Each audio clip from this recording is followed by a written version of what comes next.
Before we start today's video, I want to kind of clear up some things from the last episode, episode 0. I originally said this was going to be a 13-round snake draft. I'm going to increase that to a 16-round just so you can hear the following. Having 2 quarterbacks, 4 running backs, 4 wide receivers, 2 tight ends, 2 kickers, and 2 defenses, even though we're not going over defenses. I want you to have this idea that whichever player I select falls under that category of a QB1, QB2, RB1, 2, 3, 4, or wide receiver, or just any of that stuff. And I also want to implement a flex position because most fantasy leagues have flex, and you're able to play either a running back, a tight end, or a wide receiver. So I'm going to give certain players that flex ability. But with that in mind, let's begin today's video. The Pittsburgh Steelers, a franchise that needs no introduction. 6-time Super Bowl champions, 32 Hall of Famers, and a team that hasn't had a losing season since 2003. Despite this incredible streak, the team has been considered mediocre at best. And as far as fantasy football goes, they've seen better days. However, it's a new season, and if you ask Steeler fans how they feel, many of them feel very optimistic about their team. As for fantasy football, it will be very interesting seeing how this team will look for those who are wanting to win and show off to their friends just how good they are at fantasy. So without further ado, let's take a look.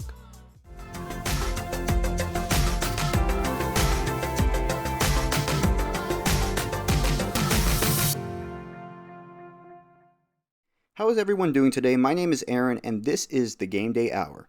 Welcome to episode 1 of the Fantasy Football Team Review. In this series, we take a look at each and every 32 NFL franchises and see what they offer for fantasy football. Here, we analyze a team's quarterback, running back, wide receiver 1 and 2, tight end, and starting kicker. Our goal is to analyze last season and see if these players are worth drafting, and if so, when and where. We begin in the AFC North with the Pittsburgh Steelers. Kenny Pickett, Pittsburgh Steelers quarterback. Kenny Pickett. The first guy we're going to talk about. This is going to be fun. Kenny Pickett is actually one of my favorite quarterbacks in the league, or more or less one of my favorite young quarterbacks in the league. Like, I wouldn't have him so much to be on fantasy, but I like to see his growth and development, especially since he was the only guy drafted in the first round of the 2022 NFL Draft. And it's so funny, I used to make this joke. Kenny Pickett is the only quarterback drafted in that round, and all he had to do was switch locker rooms. He didn't have to leave his stadium whatsoever because the Pitt Panthers and the Pittsburgh Steelers both play at Heinz Field. So it was very fun to make that joke about Pickett. However, when it comes to fantasy, I'm a little cautionary about Kenny Pickett. Let's first take a look at his stats from last year. So remember, he only played 12 games. He didn't start the year off. That would be Mitchell Trubisky. But he finished the year off. His first game was against Buffalo, in the game they got blown out by. And as far as the whole year, Kenny Pickett didn't have a solid rookie year. Okay, let's see. He had 245 completed pass attempts, which was 22nd in the league, out of 389 total attempts, which is 21st. So that's a little bit of a cautionary tale because you would hope that most of their completions are more among all quarterbacks than their pass attempts in general. But Kenny Pickett didn't have that. As far as passing yards goes, in 12 games, he had 2,404 yards, so roughly that's 200 yards per game. That's pretty solid for a rookie quarterback, especially with what I would call an underdeveloped wide receiver core at the moment. But that's for later in the video, obviously. He had 7 touchdowns, it's tied for 33rd, and he had 9 interceptions, so Kenny Pickett had more turnovers than he did touchdowns, which is kind of concerning, but it's his rookie year. I'm not going to judge it too much. As far as fantasy goes, he had 152 total fantasy points in PPR. We're going to be ranking this by PPR scoring. Out of all quarterbacks, that was 28th. So Pickett had a rough year as a rookie. He didn't have a lot of help, or at least a lot of his help wasn't at their full strength. But this year, he's going to have the same core as he did last year, and maybe because it's his sophomore year and he'll be playing full-time, he'll definitely see a lot more improvement, so you can definitely expect that. But you don't have to be concerned by the 7 touchdown, 9 interception ratio, because if you remember, Josh Allen in his rookie season put up those similar type of stats, and all you had to do was give him Stephon Diggs, and he blossomed after that. So maybe Pickett just needs one of these two wide receivers to really develop, and he'll be good to go. My projections for him this year, though, I personally would not draft him. So let's think about it. You have 10 teams in this total draft and two quarterbacks, because even though some leagues run that quarterback flex position, I'm mostly talking about a league that just has two quarterbacks in general, no flex for the quarterback position. So you're, again, a classical fantasy league. So out of 20 quarterbacks, I don't have them in the top 20. So I wouldn't draft him. However, I'm not saying that you shouldn't draft him, but if you do draft him, I'd imagine he would be most people's quarterback too.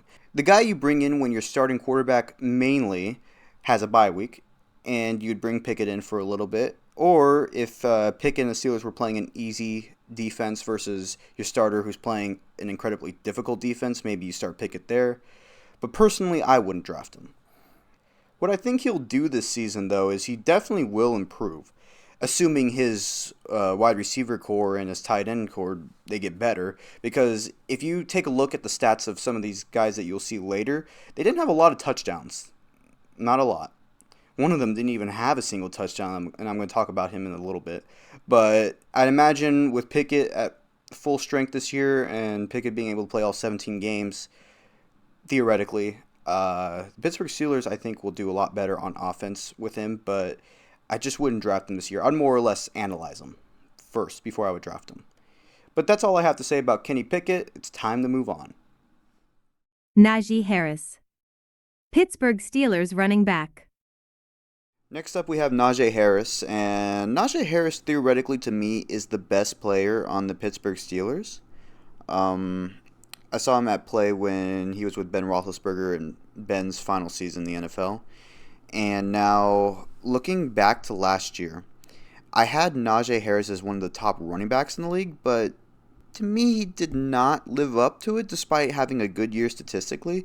But I thought he was going to do a lot more with either Trubisky or Kenny Pickett at quarterback, but he didn't do a lot. So, I don't know. Maybe we should actually look at what he did last year. Alright, so statistics say this. He had 272 carries, which is 5th in the NFL, which is more than I actually thought he was going to have. When it comes to rushing, he had 1,034 yards. So he actually had a lot of rushing yards. He got over 1,000 that season, but he was only 15th in that. He had 7 touchdowns in the rushing game, which is tied for 16th. And his total fantasy points was 213 for PPR, which is 13th among all running backs. I don't know. I had him as a first-round draft pick, and I was thinking I was going to get him until Derrick Henry fell, and I ended up getting Derrick Henry last year instead because I think Derrick Henry is a better running back. But I thought Najee was going to have much more than this. It's still pretty good, but I don't know. I don't know how you guys view stats when it comes to fantasy football, but personally, I was kind of underwhelmed by Najee, to say the least. Which now brings me over to what I would do if he was there in the draft. I would draft him. I would. However, to me, he's a running back 1 or he's a running back 2. And if he's a running back 1, to me, you're going with a more pass attack offense.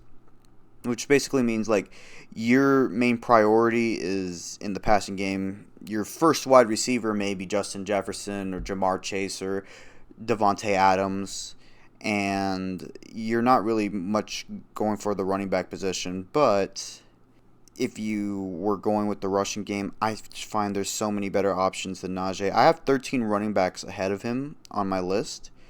But he's a running back 1 in a pass attack offense for fantasy. He's a running back 2 otherwise. As far as the flex position goes, he could be a good flex. If he's your running back 3 on your fantasy because you go stack happy with the running backs and nobody else really cares about the running game in fantasy, then you lucked out. He would be an incredible potential flex position. And I would always have him in the flex if that was the case. I guess I don't really have a lot to say about Najee. To me, Najee could have a better season. If Kenny Pickett gets better, Najee should have a better season, both in the pass and the rushing game. But otherwise, I don't know. Maybe I just need to see Najee do more than what he did. Maybe I'm asking for too much, but I just see him as a bell cow. So as a bell cow, I expect to have more yards and more touchdowns. But that's just me. Anyways, this one's a little shorter one. I'm going to move on to the wide receiver core now. Deontay Johnson. Pittsburgh Steelers wide receiver 1. So, I'm in a fantasy football league with a few of my friends, and in 2020, I ended up winning the fantasy football league. I won the championship. It was actually pretty cool how I won it, but that's for a different story later in this series.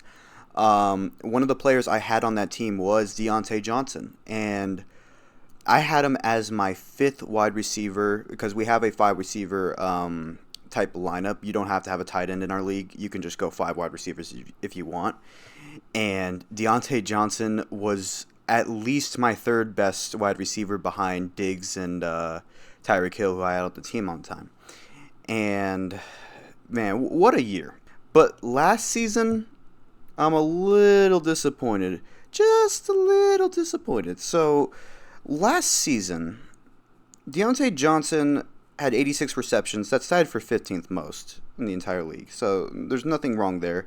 And 882 receiving yards, which was 29th. Okay, that wasn't really good, but, yards or receiving yards, I guess, they're not really much of a problem, except he had 0 touchdowns. That's tied for last. I just don't see how you can have that many yards, play in all 17 games, and not have a single touchdown, and you're the wide receiver 1 on the depth chart. It makes no sense to me. But hey, maybe things will be different this year. Last season, he racked up 172 total fantasy points for PPR. That's 30th among all wide receivers. So last season, Deontay Johnson did not have a good season at all. So now it comes down to projections. Would I draft him? Yeah, I would draft Deontay Johnson. I mean, I trust him to do the job and do it well. But do I have him high in the wide receiver? No. I have him as a wide receiver 3 or 4, and I would pick him within the later rounds of a draft. And to me, he doesn't fit the starting lineup. He's a potential flex position, depending on who I have on my team. I would put him in the flex. He just needs to score 1 touchdown, and he's good to go. That's all he has to do. So it's kind of weird just to see how the wide receiver core for Pittsburgh has gone for a few years. Like, we thought Juju was going to be the starter, and then Deontay takes over, and then it's like, oh, Deontay is the clear number 1, and yet he's not putting up number 1 type stats. So you can never know with this wide receiver core. But I hope the best for Deontay because he was an integral piece to me winning in my championship game. George Pickens. Pittsburgh Steelers wide receiver 2. I never heard of George Pickens prior to this NFL season. Maybe because I didn't watch the draft extensively when he was drafted in 2022. But I just got done watching his highlight reel from his rookie season, and whoa, is this guy good. So, George Pickens is from Georgia, and in the NFL, he was projected to be one of the best wide receivers in that draft, and I think he definitely earns his title. He played in all 17 games. He had 52 receptions, which is tied for 72nd. That's nothing too much, but he had 801 receiving yards, which was 38th, and keep in mind, he's on the depth chart as the 2nd wide receiver, and with that, he had 4 touchdowns. That's 4 more than Deontay Johnson, so that works with me. And then he had 159 total fantasy points for PPR, which was 40th. So technically, Deontay Johnson had a better year on fantasy than George Pickens did, but Pickens, I guess he looked a lot better, and he had more touchdowns, which is one of my driving factors is touchdowns.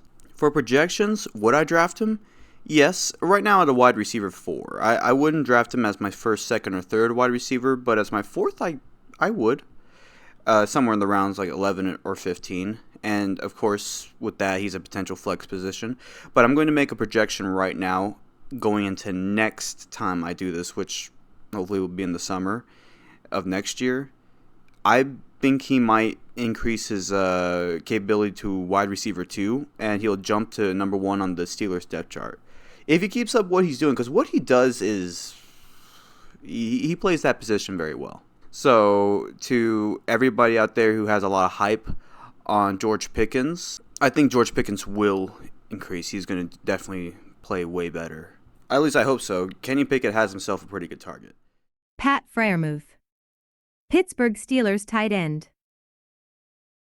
So next up we have tight end Pat Freiermuth, and I think that's how you pronounce his name. So I've known about him for a little bit. I'm not really keen on how good he is or what he does or his role on the Pittsburgh Steelers, but I was looking at his stats, and so we'll just get into the stats right now. He played 16 games. He had 63 receptions, which is tied for 46th, and he had 732 receiving yards, which again is 46th among receivers and tight ends, or anyone catching, I guess. Two touchdowns, not great. He's tied for 92nd, and he had 141 total fantasy points for PPR. But because he plays the tight end position, and that is a mandatory in the way I have it settled, which is two tight ends and one's a mandatory, or and the other could be a flex. He was 7th, which to me is kind of crazy, but I guess the production of tight ends isn't as good in the league as it used to be, I guess. And not everybody can be a Travis Kelce, obviously. But for what he was able to do in the entire league of all starting tight ends, he did pretty good, 7th best. And that leads me to the projections. Would I draft him? Yes. And to me, he is a tight end 1. Let's hope that his production can go up because of Kenny Pickett. You would like to see him get more touchdowns, maybe more yards. I mean, he gets a lot of yards for a tight end as it is. And I most likely would see him drafted around round 5 or 8. Like, to me, a tight end, unless it's Travis Kelce, gets picked at the quickest to 5th round. And so if you're looking for tight ends, and if you go off the board, you need a reliable one, then go with Freiermuth. It'll be pretty helpful, and you could potentially use him in the slot sometimes, or I guess the flex position if you want. But yeah, I think the thing about Freiermuth is, again, I don't know much about this guy, so I don't know like the amount of production he's going to give this year.